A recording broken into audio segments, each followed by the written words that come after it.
Hi, it's Tom taking a look at Tekken 7 on PS4, PS4 Pro, Xbox One and PC. If you can believe it, Tekken 7's actually been playable since 2015, debuting on Namco's System ES3 arcade board for a limited run in Japan. There, it used Unreal Engine 4 as a foundation, a complete reset from the team's in-house Tekken engine to slowly tweak its gameplay balance and visuals. What we have 2 years later then is the most up-to-date iteration of the game on console and PC, but of course there are some sizable visual differences between each. Namco's move to Unreal Engine 4 bears mention. In this generation, it's seen a huge rise in interest from Japanese developers, particularly in fighting games. Tekken 7 joins the likes of Street Fighter V in this sense, another title that uses its advanced shader toolset, post-effects pipeline and physics on character hair and clothes. Impressively, even recent Unreal Engine 3 fighters turn in entirely different results using related technology. From the cel-shaded style of Guilty Gear XR to Injustice 2 with its push for realistic facial animations.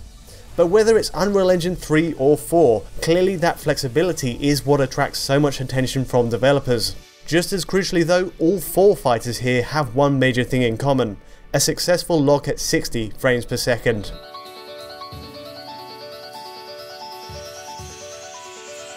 It's worth seeing Tekken 7 in the context of the series too. Looking at Tekken Tag Tournament from 5 years ago for example, some areas of the game have clearly moved forward and others are a sideways step.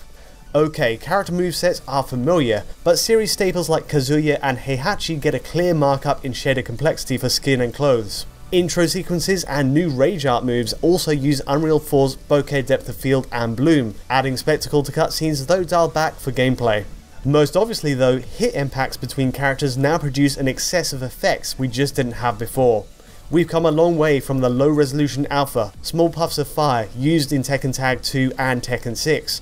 Now a hit produces an explosion of different effects, particles, shaders and flat textures, and simply put, a lot more of them.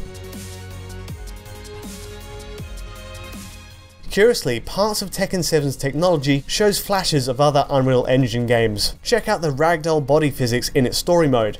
Downed enemies collect in the corner and have a rubber-like quality as you move through them, quite similar to say the Locust Horde in Gears of War. In general though, it's a solid technical evolution for Tekken 7, though there are some omissions.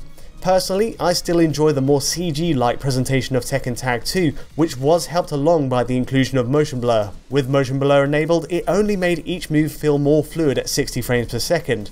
But in Tekken 7, for all it gets right, it's a shame motion blur is removed outright as an option from gameplay even at PC's max settings. In its place, you now get a heavy film grain for the story mode, producing a grittier aesthetic than any of the last games. Which brings us back to the main question: which version of Tekken 7 looks best? Well, as ever, the main dividing point is in resolution. And to kick things off, here's PS4, which I can confirm is rendering at under 900p. To be precise, that's 1536 by 864, making it one of the lower resolution fighting games I've seen on this machine. Now for context, 864p is only really a 4% drop on each axis from 900p, so not a huge change. Even so, the end result is still scaled, producing a blurrier image than say Street Fighter V's full 1080p on the same hardware. It's at least aided by anti-aliasing, equivalent to the high preset used on PC to leave a usually clean image. But it's fair to say treatment isn't consistent, with some edges still showing stair-step artifacts. Though regardless, this version easily sustains that 60fps lock as you can see here. Okay, so that's a regular PS4, but what about PS4 Pro? After all, longtime project director Katsuhiro Harada has already stated that, and I quote, "For PS4 Pro, the only thing we can say is there is a noticeable difference in the graphical quality." In the final release, Pro users do certainly get a boost in image quality, pushing to a full 1920 by 1080 resolution with higher quality visual settings as well. So yes, that's 1080p on PS4 Pro, meaning a 56% gain in pixels over base PS4 hardware.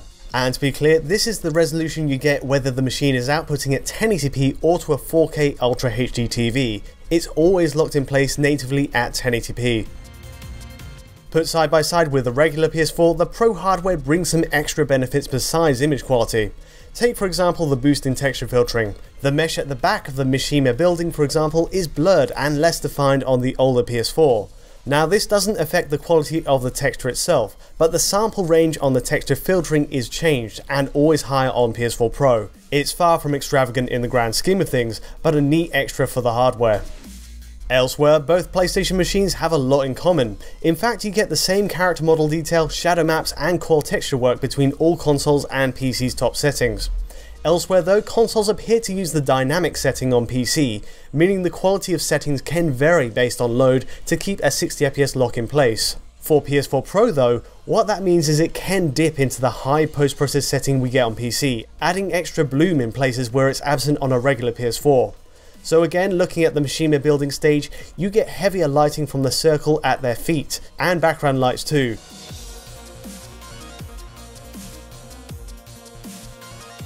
PS4 Pro enhances these elements, but tellingly, when we switch to an online match, capturing both PS4 and Pro in the same game, you can see they're suddenly matched. If true, having a dynamic setup in place makes any firm comparison between versions quite tricky. But one thing is certain, on the console front, PS4 Pro taps into high quality texture filtering and post effects where and when it can, while PS4 is otherwise identical to it in most other respects, though running at 864p. In motion, it's only really that resolution differential that sticks out, but evidently, PS4 Pro is pushing better effects whenever it can afford it. And what's more, once again you still get a solid 60fps line all the way through battle. Alright, so the next question is, where does that leave Xbox One? Traditionally, Xbox One is at the back of the pack in terms of resolution, and this is really no exception, running at 1280 by 720. It's a clear cutback from PS4, though at least with the same anti-aliasing method. Now we've seen 720p games on the machine before, but it's not too often we also see a reduction in effects as well. Compared to a regular PS4, Xbox One pares back texture filtering, and to take this machinima shot as an example, the dense texture work near the back falls behind a more aggressive cascade on Xbox One, leaving behind a flat blurry surface instead. Compared to PS4, it's a downgrade, but it's worth stressing the textures are there on Xbox One if you move close to that area. But a more major cutback is in post effects. While shadow quality and most other settings are identical to PS4 and Pro, the fact is ambient occlusion is radically stripped back, almost to invisibility in some cases. Take this shot of Shaheen as an example. If we slide between a regular PS4 and Xbox One, the inner lining of his cloak is lightened, missing the ambient occlusion we get on Sony's machine. This goes for cutscenes and gameplay, leaving Xbox One missing a key visual feature present on all other platforms.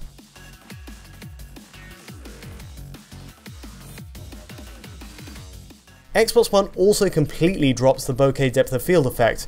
Now, unlike ambient occlusion, this post effect is only used during cutscenes before a match and during rage arts. But still, if we compare it to PS4, the effect is entirely missing on Xbox One. Again, this doesn't affect gameplay, and clearly all these decisions are made to keep Xbox One tightly locked at 60fps, as you can see here.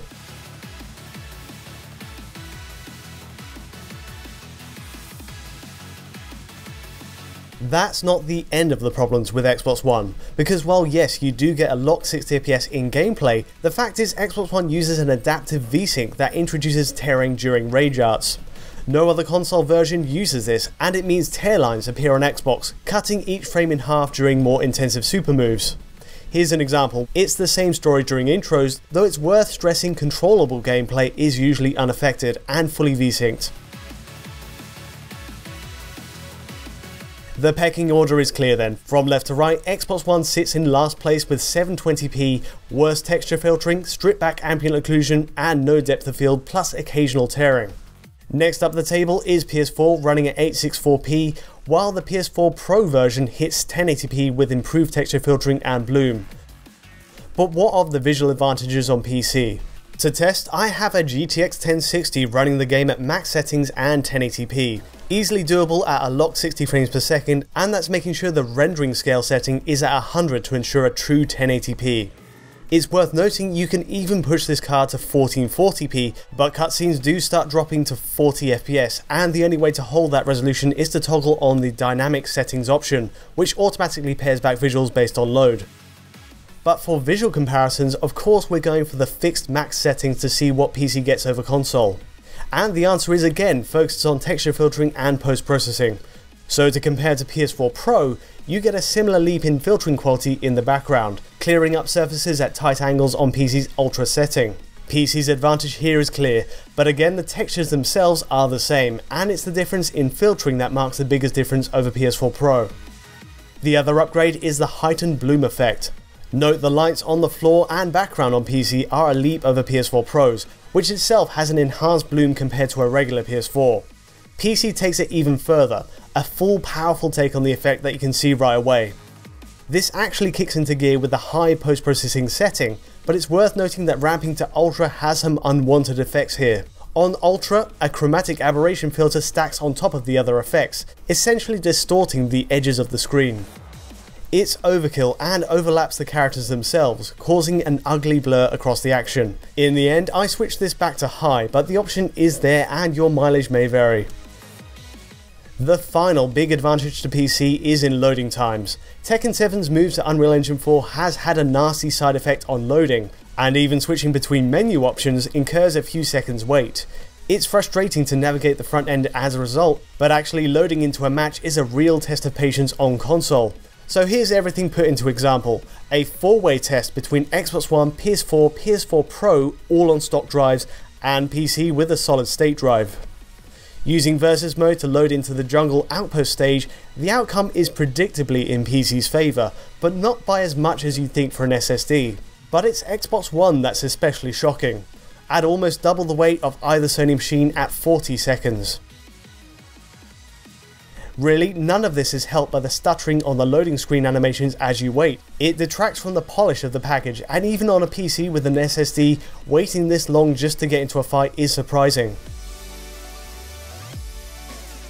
Taken as a whole, Tekken 7 is an ambitious revamp of the Tekken series. However, it does have a few shortfalls. Across all consoles, resolutions are much lower than we've come to expect for a fighting game, especially next to the like of Injustice 2 or Street Fighter V, which run at 1080p on PS4.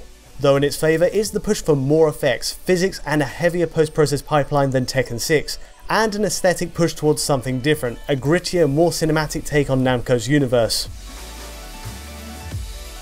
Visual differences aside, every version is still hugely playable. Even with the glaring cutbacks on Xbox One, Namco 100% makes the right call by honing in on 60fps on every platform. Hitting that 60Hz refresh is the backbone of any fighting game, and the central mechanics are as enjoyable as ever as a result. The only main intrusion on that is the surprising time spent waiting to get into a game, though I'm curious if more patching and optimizations from Namco could help there. Anyway, now Tekken 7's made the jump from arcade to console, I'd love to know what you make of it. Let me know in the comments below, and as ever, do like and subscribe if you found this comparison informative in any way.